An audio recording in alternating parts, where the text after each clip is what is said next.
Powered by Sports Interaction, Canada Sportsbook. Hello, everybody. Now, that was fun. That was a lot of fun. We're going to wait for people to jump into the chat. I know it's a late one, but thanks everyone for being with us. And Robert's with us, which is the most important thing, that Robert's there. Also, I want to point out, I have a Julian shirt now. I have a shirt with Julian McKenzie's face on it, and it's the happiest I've ever been in my life. Like, the happiest I've ever been in my life. Anyways, Robert will throw a link in the chat, and you can take a look at the cool merchandise that has Julian McKenzie's face. Remember this face. It's going on to do absolutely great things. I am Marc Dumont. I'm your host for tonight's edition of Game Over. Crazy game, overtime. Started a little boring. Actually, started worse than boring. It was a terrible start, but obviously the Canadiens came on at the end. Tonight we're going to talk about Hoffman's game winner. We're also going to talk about just that Cole Caulfield. Is he going to stay on a 40-goal pace? As well, we're going to get into the whole rookie defenseman thing, because we're seeing guys like Caden Gooley. And am I crazy to talk about Arbor Xhekaj and a Calder? Yes, I am crazy. But am I crazy about that? We'll see. And definitely, we're going to hit on Anthony Richard's fantastic NHL debut. I'm going to jump right into our ad here, and then we're going to bring in our guest, Matt Drake, the Giftmeister. You've seen him on Twitter. I'm going to make sure you follow him on Twitter. Old colleague of mine with my good friends over at Eyes on the Prize. So, we're going to... Hey, hi, Miss Epica. Hi, Charlotte. Hey, Charlotte est là. Salut, Charlotte. Comment ça va? Miss Epica, I am well. I am very well. I'm going to be better when I bring Matt in. I'm going to do that right after this ad. Want to bet? You can do it at Sports Interaction, Canada's sportsbook. The NFL's in full swing, right? We're seeing this. These games, they're going on. World Cup, over. But you could have made a lot of money there. And obviously, hockey season's coming on pretty strong. So you can bet pregame, live in play. And there's a ton of prop bets. Is Cole Caulfield, who scored tonight, going to outscore Matthews this year? Who knows? It's made for Canadians by Canadians. Sports Interaction makes it easy to deposit, play, and cash out. Join now and see all sports betting has to offer. Head to sportsinteraction.com SDPN. That's sportsinteraction.com SDPN. Ontario only. Please play responsibly. Let's bring in our guest, Matt. How's it going, buddy? I'm terrific. How are you? We got the, okay, so Matt, for those that don't know, Matt actually can't see my face right now, which is a bit of a reprieve, because on Windows, it's a logo.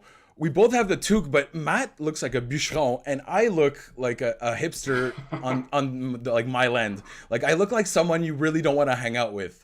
So, anyways, that's the vibe we're doing now. Hey, Claire. Claire's always here, and Trizak's always here. Okay, the mallard. 1 second, Matt. I might have to tape a mallard on the wall while you speak. Okay, the mallard is here, but I tried putting it up with hockey tape and it didn't work. So we might put the mallard up, or we're gonna put the Julian shirt up. You guys can vote. Do you want the Julian shirt? It'll go on the back frame. So Matt, is the Julian shirt his look when he was in Columbus and they fired off the cannon? No. The one that you got, or no. He looked like a young Idris Elba in that look, though. I was like, man, damn, good, you're doing good, Julian. No, it's just him with his classic, amazing Julian style. So if you load up the YouTube stream, you'll see it. He looks amazing. It's the only thing that looks good on me right now. All right, so we're going to jump into that game. First of all, I want to talk about, we're going to shout out to everyone in the chat. If you have a question, leave it here. Anthony frickin' Richard. How is that for a debut? pretty damn good. I mean, I think that's the longest. I think JF Chaumont tweeted it out from Journal de Montréal that his last two NHL games, the first two that he played for the Predators, he played something like 7 minutes, and then in the other one he played 4 minutes. And I think he was well over that just at even strength. I'm not sure if he got much on the power play or on the penalty kill, but pretty damn good.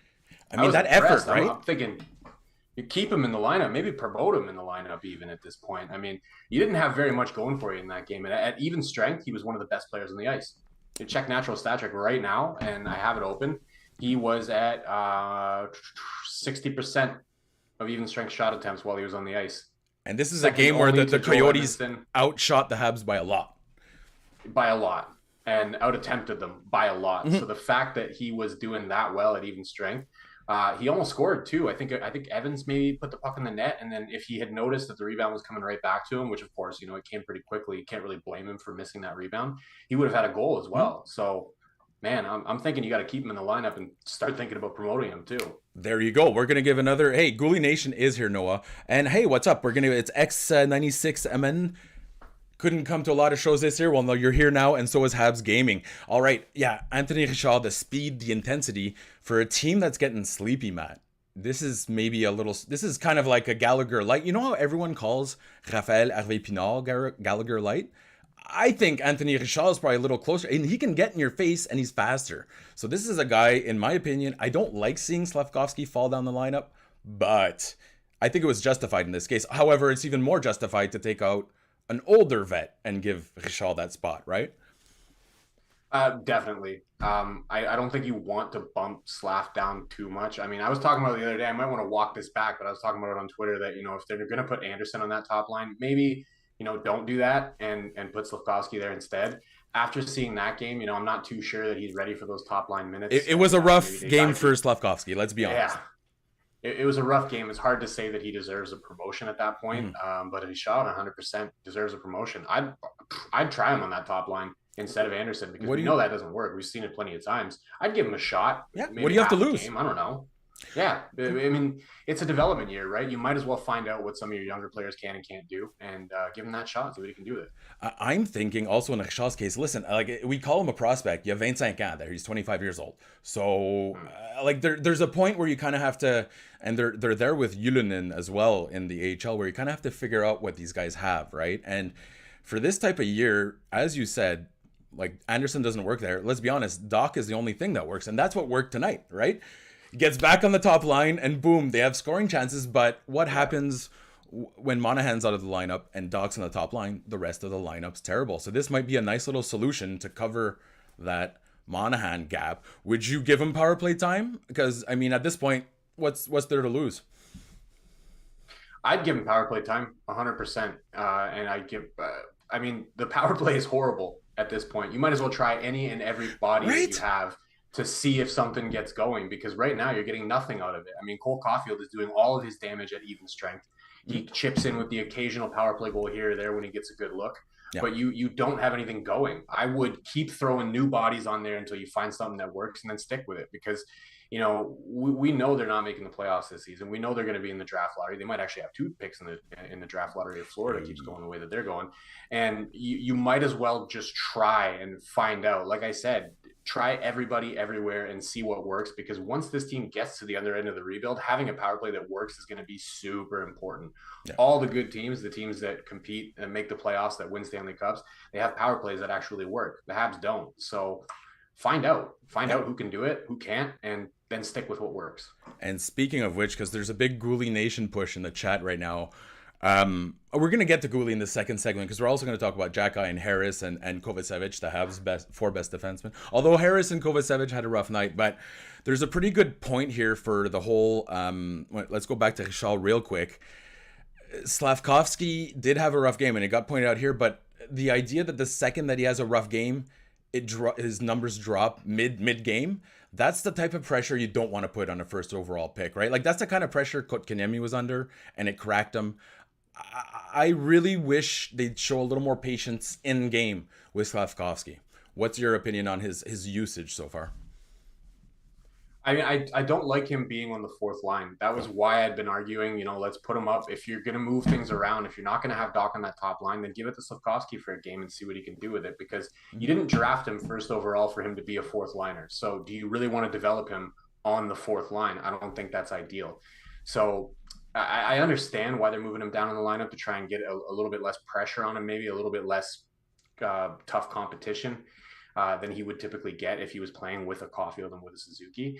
But at the same time, again, you didn't draft him to be on the 4th line, so why are you playing him there? I think the best thing for them to do, and I had argued this before, was send him to the World Juniors. Let him go play for Slovakia and compete for them. They're going to have a tough time winning a medal there, but he would take them to a level that they're not going to be at without him, right? He would get a chance to play with Philip Meshar and potentially go out there and ball out a little bit and maybe give himself a little bit of extra confidence. Yeah. I know the deadline for that was like today. I don't know if it's already passed, but if I had my say, I would have sent him to the World Juniors. I would have let him get that experience under his belt and then come back maybe a little fresher. See, the moment December 1st, there's an injury. Slafkovsky gets a promotion. His numbers start to skyrocket immediately. I'm like, okay, here we go. Because he had shown really good things in the 4th line, right? Even though, let's be honest, Jake Evans, good guy. Sorry, Jake. Not exactly conducive to scoring points when you're on the fourth line with Michael Pezzetta and Jake Evans. But despite that, he was putting up a rookie scoring pace that was about the same as Kotkaniemi and Lafrenière. Okay, pretty good. The moment he went in the top six, his numbers skyrocketed, and so did his underlying numbers, and so did the Canadiens' numbers. So, I'm a big fan of preaching patience, but when a prospect does everything you ask, it gets demoralizing at this point. But I'm gonna say this: I don't think let's say compared to Kotkaniemi, I don't think Slafkovsky will melt under the pressure. And I'm not trying to be.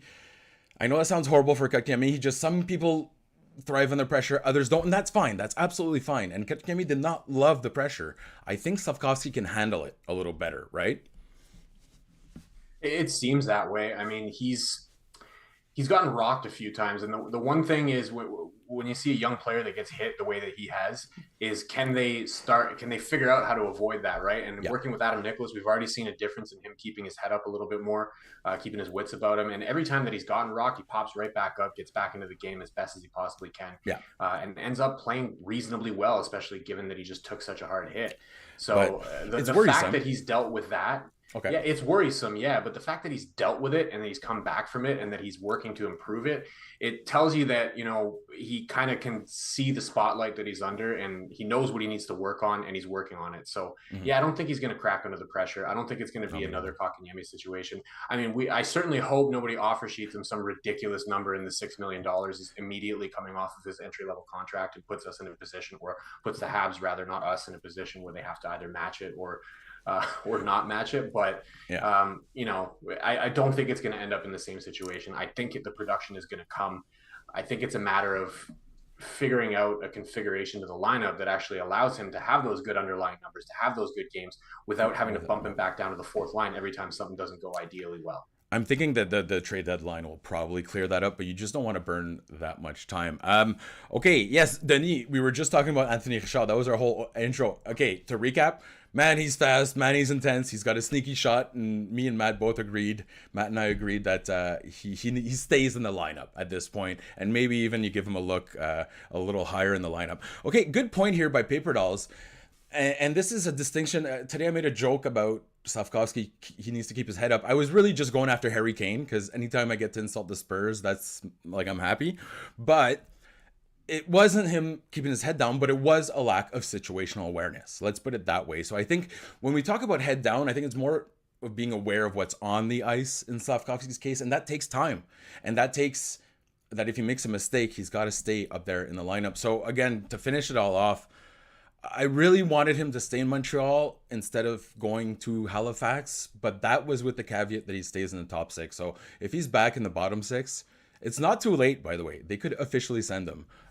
But obviously, they're not going to. Okay, we're going to jump into our next segment in just one moment. Claire is saying Anthony Richard, his nickname's Tony Dick. I like that. It's like the Tony Stark porn version. All right, I'm tired. I'm very tired as well. I don't know if you noticed. Matt, which rookie impressed you most on the blue line tonight? And that's a cool question because there's actually a couple answers, but which one stood out for you? Ooh, that's a tough one. I'd still have to go with Caden Gooley. The play that he made to set up that Caulfield goal. The primary assist went to Josh Anderson, but you might as well just go ahead and hand the primary assist to Caden Gooley on that one. Yeah. His forays into the offensive zone are becoming more and more impressive. We saw it throughout his time in the WHL with the Edmonton Oil Kings. Like once he got traded to that team, all of a sudden you saw his offense really start to flourish. And now in the NHL, it's the same thing. When he's getting the opportunities to make those forays into the offensive zone, they're getting better and better and better. And that was an amazing one, man. The way he cut around behind the net and fed the puck into the slot. Good pass by Anderson afterwards, but really you could give that primary assist to Caden Gooley. And his physicality hasn't gone anywhere either. He's still able to put the body on people whenever he feels like it. Mm-hmm. He does it without putting himself out of position. His gap control is on point all the time. The only mistake of the night was that he got his stick knocked out of his hand and they got scored against, but that should have been a penalty. So realistically, you can't fault him for not being in position to make a stop on that one because he had no stick. It got taken out of his hands. So great game from him. String of great games from him in a row. It's hard not to pick him as the most impressive rookie in that game. And Paper Dolls is always here in our chat to remind me to do my job. So you got to and hello, fellow youths. Can you can you please like and subscribe to the channel, fellow youths? How are you?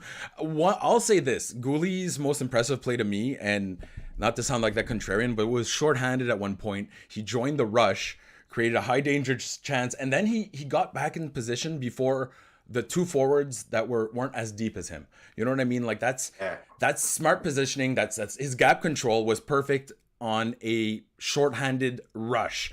You know, like it takes on magnitudes of impressiveness. But I will say, and I got this so wrong with Arbor Jackeye this summer. I was basically saying like, cool story, but let's be honest, like this kid's not going to do anything in the NHL. And sorry, Arbor. Once again, shockingly, I was very wrong. His skating is what's really impressing me. Yeah, he's getting points out there, but have you noticed how he's driving the rush? How he's controlled exits are going through the roof? Like, is Arbor Jackeye a mobile defender? Or like... 100%. If you... I don't know how many of his games you saw when he was playing for the Bulldogs last year, but... Not a lot. No matter what broadcast you watch, they would all marvel at his skating. They'd be like, guys that size shouldn't be able to move that well. Right? That's what I love about this guy so much, is that he's an actual player. Like, he skates very well. He shoots the puck quite well. We haven't even really seen him use his clapper. It's surprising how much velocity he can get on that thing, but he tends to favor a quick flick from the blue line instead. We saw that on the Christian Dvorak goal. Yeah, it works. He gets it on net. He gets it on net through traffic. So, you know, use what works for you. But wait, when he breaks out that clapper, you'll see he can really fling that as well, a la PK Subban. But his skating is excellent, and that's what's great about having him on the team. Is like, you know, we've had goons before. We've had guys who can fight. We've had guys who can feed you your lunch, but they can't play. And every time they're out there, they're essentially a liability. They play 4 or 5 minutes a night. They're just taking up a roster spot for the sake of being able to beat people up. He's not that. He can actually play. He can really contribute. And it just so happens he's pretty nice in a fight as well. You know what? And here's the crazy part is that well, it's not crazy at all, but he's one of the nicest guys I've ever met. Like in Buffalo, he'd come up and he was like, "Hey man, like I saw that, you know, you recorded a video with me at Dev Camp. Like, do you want to maybe record another one and put it on the internet?" You know, like, cause he was building up his brand awareness. And I'm like, geez, this guy is he's very smart. He knew how many impressions the other video got. And he's like, if we do that, my name will be out there. And then he went and he knocked out, he stole Mascot's soul. So that was, like, yeah, that was his homecoming. Yeah, smart guy and super nice, like just one of the nicest guys out there. So for everyone that was like me and that basically said big guy won't do much, we were dead wrong. Like I need to eat. I've still been using the quote that he said in your video that you put on Twitter. It was like, "Salut ici Arbor Jackeye." I've been using that every time he lands a big hit. I put out a GIF or a MP4 or something of it, and I tend to put that as the caption. I love that it. Or something sheriff. I don't know. But it was a great video. Yeah. You go from feet up, and then he's just like, "Salut, you see Arbor Jackeye."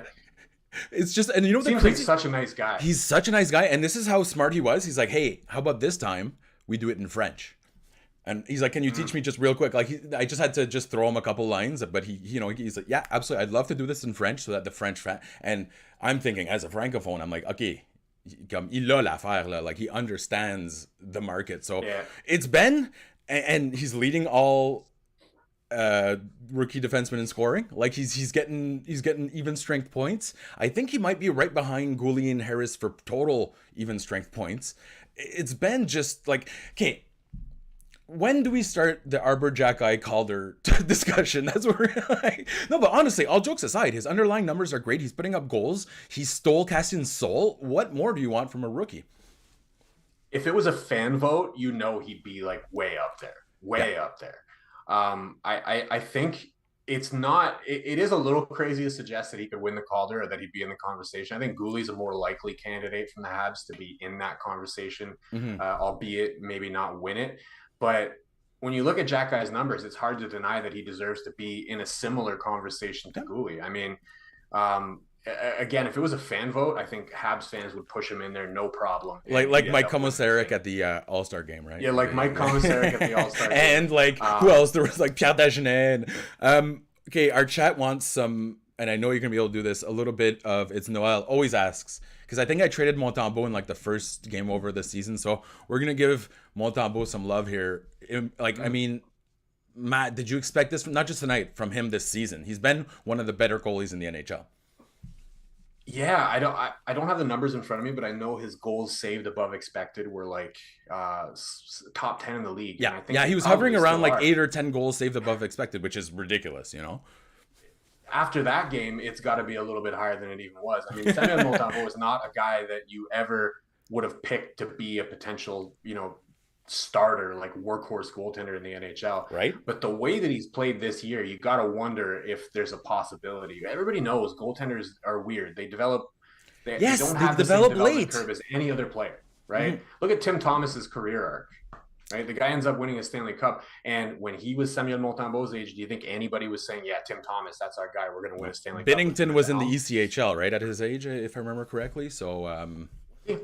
yeah, Look, shows what I know. I didn't even know that. yeah, Right. yeah. And that tells you all you need to know about goaltending is that it's not always like the guys who end up being elite starters aren't always Carey Price. They're not always drafted in the top five and ascend to their rightful place in the net, starting goaltender for the Montreal Canadiens. Hmm. I don't know. Again, it's a development year. It's an evaluation year. So I think you evaluate everybody. The nice thing that they have with the goaltenders is they have flexibility. So they can afford to Yeah, give Samuel Montembeault games this year. They have Caden Primo locked up for another, what, three?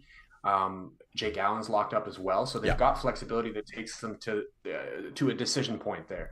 I think you give Montembeault as many games as you can this season.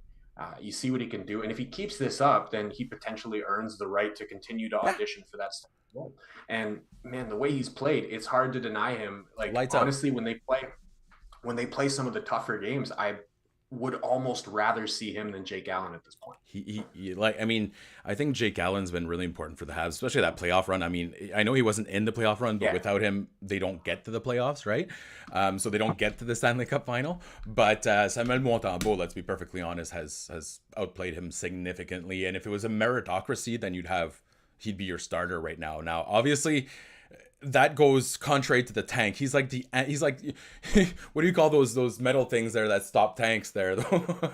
He's basically without Montembeault they'd be kind of bottom three-ish team right now. So he's making it fun for the fans, and that's pretty exciting. Oh, okay, bonne nuit Claire. Salut Claire, ça va?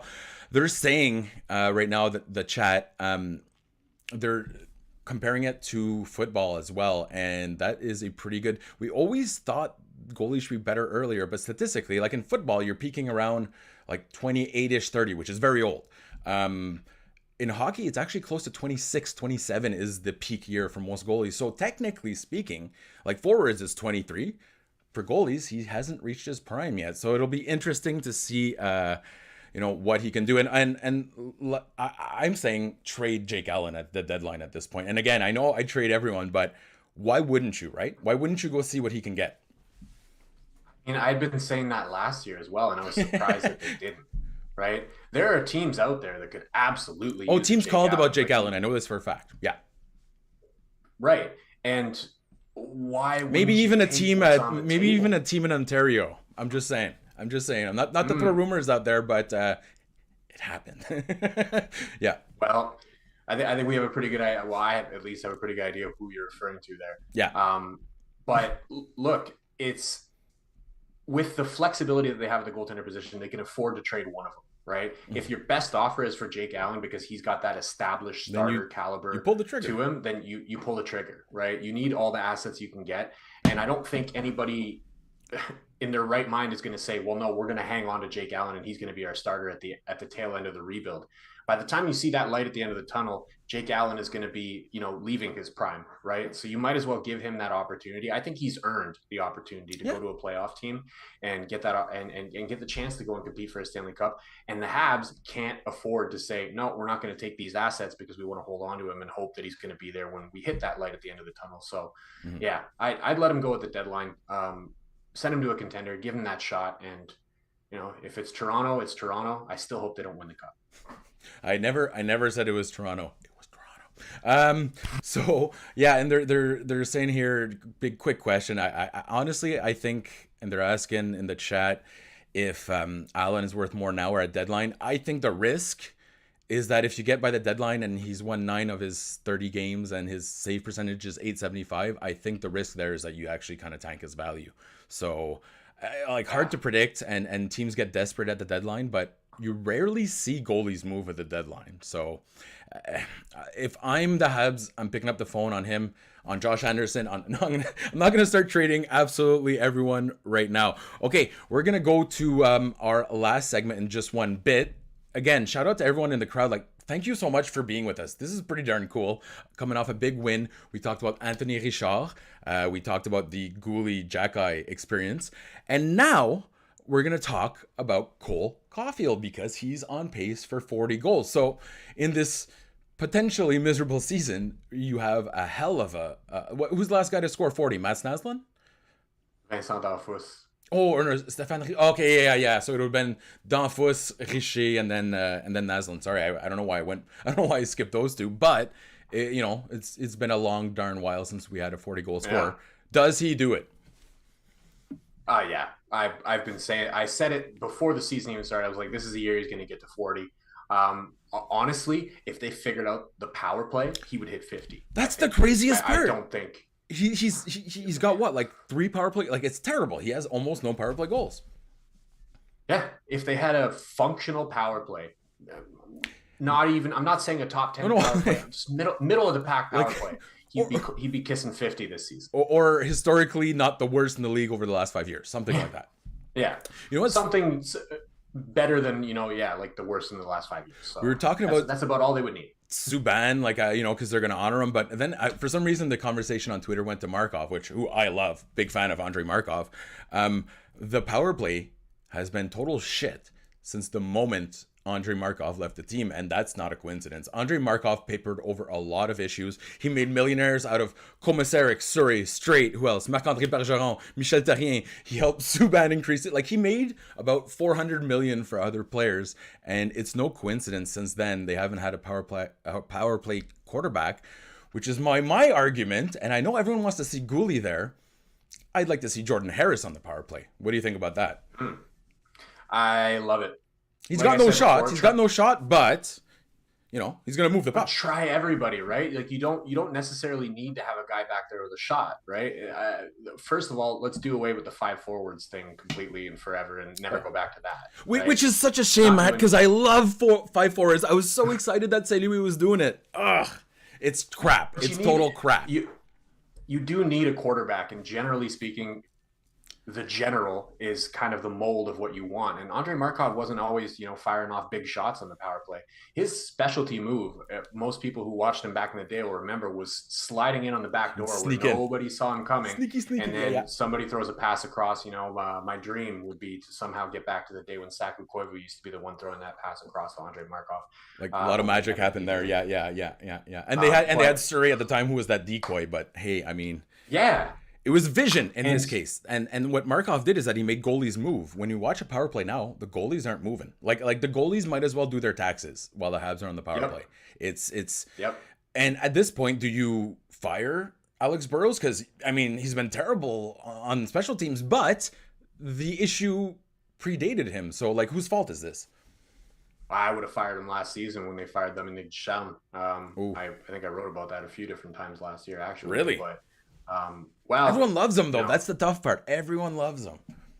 I'm sure everyone loves him, and I'm sure he's a great guy. But realistically, if your responsibility has been the power play, it's been brutal since he's been there. And you're right, it kind of predates him as well. But did you do anything to improve it? Right, that would really be my question when it comes to a coach that's responsible for a specific aspect of the game. Is have you done anything to improve it? And so far, the answer is no. It's the Simpsons gif, right? Like, we've done nothing, and we're all out of ideas.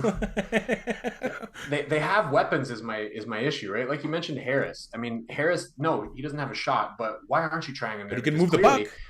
He can move. And he was a great power play QB at Northeastern, like fantastic there when they used him there. So I think he led the league in D scoring on the power play when he was there. And if he's out there and you also have Cole Caulfield, and when you have Caulfield and Suzuki on the same power play, there's 2 weapons already that can shoot the puck. You don't need another shot. So put Harris on there. Why not? He can move the puck. And he can get the puck on net. He can get those other 2 guys into situations where they have, that lateral movement that actually, like you said, makes the goaltenders move. So they have to stop doing their taxes and actually pay attention to the game for a minute. And then all of a sudden, the puck's on Cole Caulfield's stick with lateral movement. Cole Caulfield you could be standing still doing your taxes in the net, square to his shot and staring at him and knowing that he's about to shoot and he can still beat you. Yeah. So when you get the lateral movement, you add that into the mix, it's game over. He's scoring every time. It's this episode brought to you by H&R Block. Okay, we're getting some heat here for not talking about Mike Hoffman. Hey, I'm a big Mike Hoffman fan. I'll be perfectly honest. I hated how everyone was crapping on him at the beginning of the year because I'm thinking you're ruining his trade value. No, like this guy's he's I think he's the most prolific goal scorer on the team right now, like historically speaking. He's got 6 20-goal seasons. He's on his way to another, if I'm not incorrect. Hoffman has picked it up. I know everyone is quick to criticize him, but statistically speaking, Hoffman's been decent, hasn't he? I was one of the people who was criticizing him on Twitter, so I'm gonna have to. He looks okay. He gives the perception that he's not trying. I will give you that. Like but he puts up points, man.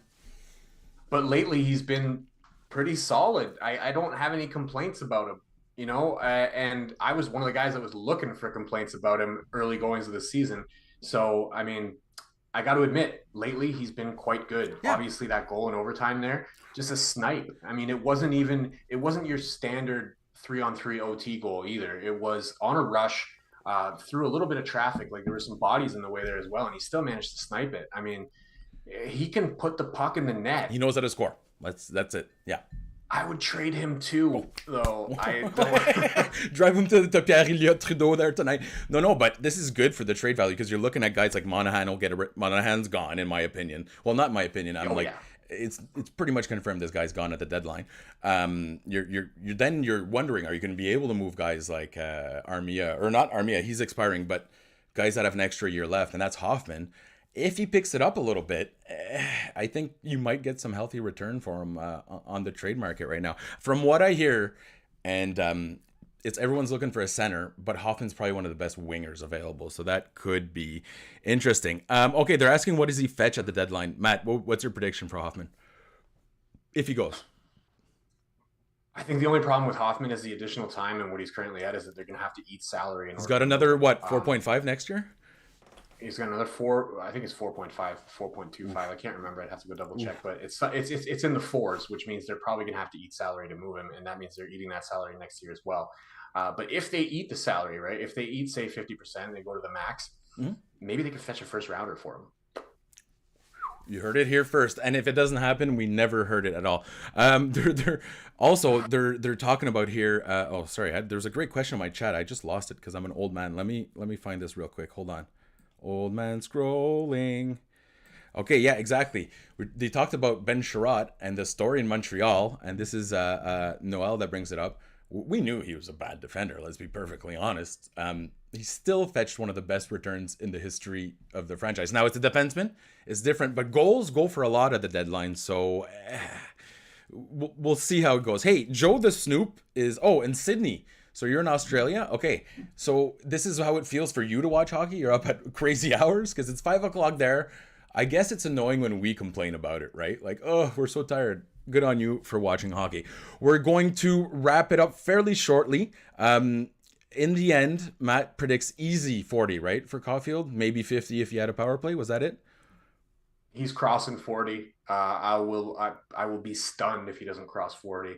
And again, if they fix the power play somehow miraculously between now and the end of the season, maybe he kisses 50. Well, an easy way to fix the power play is get the guys you're trying to get a 4th round pick for, like Dadonov, and them come débarrasse, bon débarras. Let's be honest, it's starting to grind me that like I know St. Louis doesn't want these guys in the power play. I'm guaranteeing you the it's coming from above there, the order, and the idea that you're gonna get a 4th instead of a 5th for Dadonov, like who cares, man? It's not important. So that's the one side of the St. Louis thing, and I don't know if I can blame him for it. That I don't like is the focus put on the veterans. I know why, but is it worth it if you're hindering guys like Safkovsky? Not so much. I'd like to see him. It's crazy because he gives so much trust to these young defensemen, but the young forwards not necessarily as much confidence. Yes, okay. As Robert says, real quick, I will be gone for the holidays. I'm actually planning on going back to Ottawa. I haven't seen my family in about a year, and I get to go see my godson. He wants to go ice fishing with me, which is so cool. Like, he saw us ice fishing last year, and he was 2 years old, and he wanted to go. So this year, he's going to go. I want to thank absolutely everybody. Salut dans le chat. Happy holidays, Jack. Kokoran. Happy holidays to you. Is there anything before we go, Matt, that you want to touch upon? Where do you think the Habs are going? Because there was some talk about Connor Bedard in the chat earlier. I don't want to be the Debbie Downer, but things are looking good for a pretty high pick for the Habs, aren't they?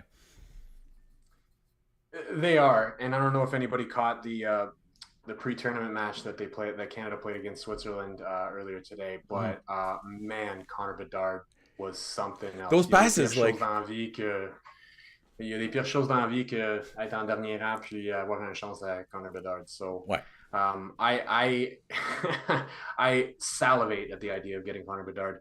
I honestly, I've seen him play many times, but watching that particular game against Switzerland, he gifted Shane Wright a goal at one point where Shane Wright literally afterwards, like, he looked embarrassed to have scored it because it really should have been Bedard's goal. It's one of those where you just don't celebrate. Like, that was too easy. Yeah, you know? No, he literally just went like this, and then he pointed over at Bedard to say, like, yeah, that's really your yours. goal, man. Yeah. Man, he's a ridiculously good player. I don't think the Habs are going to be bad enough to have the best odds, but I think they're going to be bad enough that they're going to have odds. But as who was mentioning it in the chat here, we were talking about Fantelli. Like, there's some high, like, top 5 right now, in my opinion, goes number 1 overall last year every time. Like, the top 5 guys right now, whether it's Michkov, like, there's just so much talent in that draft that, as exciting as the Habs have been, they're trending way downwards, and that is very good. Like, that's exactly what we want. All right. So also, I want to mention here, because Robert, for those in the chat know, Robert's our excellent moderator. I'm going to be out of town, and Andrew is also unavailable. So Robert's going to be hosting Game Over. So I want to make sure everyone tunes in for that.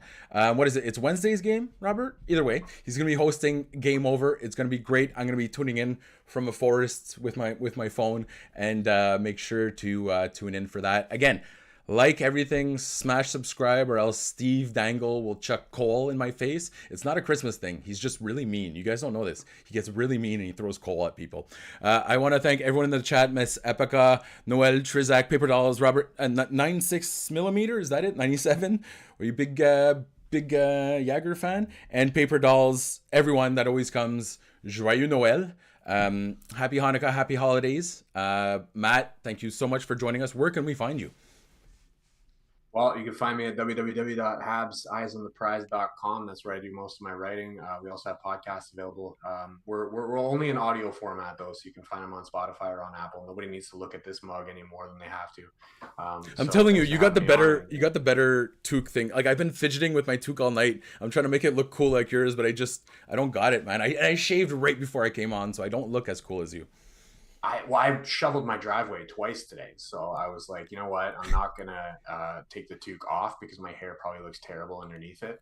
So we left it on, and we just let the lettuce come out the back a little bit. I like that. Well, and you can find Matt on Twitter. I think it's at DrakeMT, right?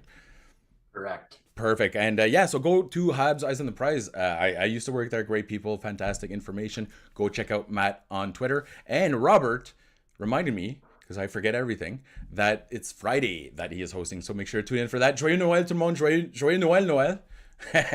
Yes. And I will see you all on New Year's Eve. So I had to cancel all my super cool plans on New Year's Eve. All my friends are right here, out of frame, laughing with me. Don't worry, I'm going to be partying with them.